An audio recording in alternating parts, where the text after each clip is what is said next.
শুক্রবার সকাল ১০টা ৩৮ মিনিটে ৫.৭ মাত্রার একটি শক্তিশালী ভূমিকম্পে কেঁপে ওঠে সারা দেশ। ভূমিকম্পটির কেন্দ্র ছিল নরসিংদী জেলার কাছে, যা রাজধানী ঢাকা থেকে অত্যন্ত কম দূরত্বে অবস্থিত। মাত্র প্রায় ২০ সেকেন্ড স্থায়ী এই কম্পনেই রাজধানীর বহু ভবনে ফাটল দেখা দেয় এবং আতঙ্কে মানুষ রাস্তায় নেমে আসে। ইতোমধ্যে প্রাপ্ত তথ্য অনুযায়ী পুরান ঢাকার আরমানিটোলা সহ বিভিন্ন এলাকায় কয়েকজন নিহত হয়েছেন এবং সারা দেশের বিভিন্ন হাসপাতালে শতাধিক আহত ব্যক্তি চিকিৎসা নিচ্ছেন বলে জানিয়েছে স্বাস্থ্য অধিদপ্তর।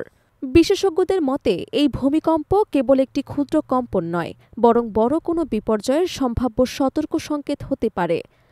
বাংলাদেশ প্রকৌশল বিশ্ববিদ্যালয়ের অধ্যাপক ও ভূমিকম্প বিশেষজ্ঞ ড মেহেদী আহমেদ আনসারী বলেন, ইতিহাস বলছে সাধারণত বড় ভূমিকম্প শত বছর অন্তর অন্তর ঘটে এবং আমাদের অঞ্চলে ৭ মাত্রার ভূমিকম্পের বিরতি ১০০ থেকে ১৫০ বছর, আর ৮ মাত্রার ভূমিকম্পের ব্যবধান ২৫০ থেকে ৩০০ বছর। ১৯৩০ সালের পর বাংলাদেশে কোনো বড় ভূমিকম্প না হওয়ায় বর্তমানে ঝুঁকি অত্যন্ত উদ্বেগজনক।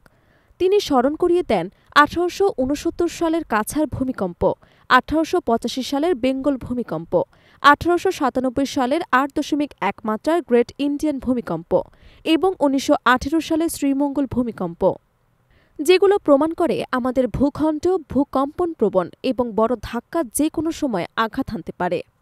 বিশেষজ্ঞদের মতে ভূমিকম্পের সবচেয়ে ঝুঁকিপূর্ণ কেন্দ্র এখন রাজধানী ঢাকা, যেখানে প্রায় ২১ লাখ ভবনের মধ্যে উল্লেখযোগ্য অংশ কাঠামোগতভাবে দুর্বল বলে দীর্ঘদিন ধরেই সতর্ক করে আসছেন প্রকৌশলীরা।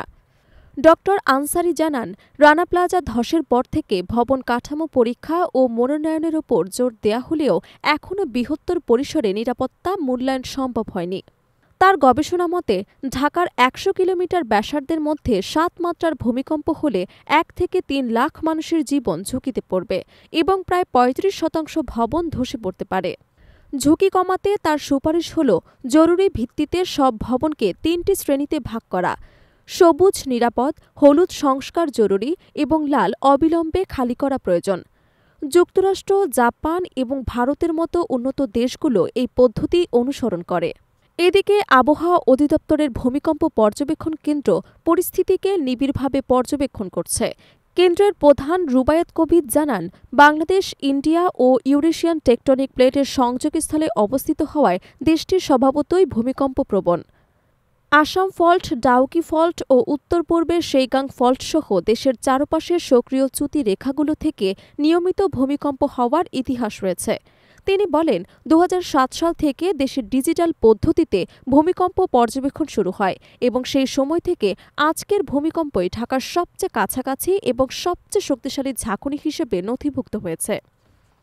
বড় ভূমিকম্পের পর সাধারণত আফটার শক হওয়ার সম্ভাবনা থাকলেও এখনও তেমন কিছু অনুভূত হয়নি বলেও জানান তিনি। রুবায়েত কবির কঠোরভাবে বিল্ডিং কোড প্রয়োগের ওপর জোর দিয়ে বলেন, সচেতনতা এবং মানসম্মত নির্মাণ ছাড়া কোনোভাবেই বড় বিপর্যয় ঠেকানো সম্ভব নয়। বিশেষজ্ঞদের অভিমত, ভূমিকম্প ঝুঁকিপূর্ণ ভৌগোলিক বাস্তবতায় বাংলাদেশকে এখনই প্রস্তুতি বাড়াতে হবে, নতুবা ভবিষ্যতের সম্ভাব্য বিপর্যয় আরও ভয়াবহ রূপ নিতে পারে।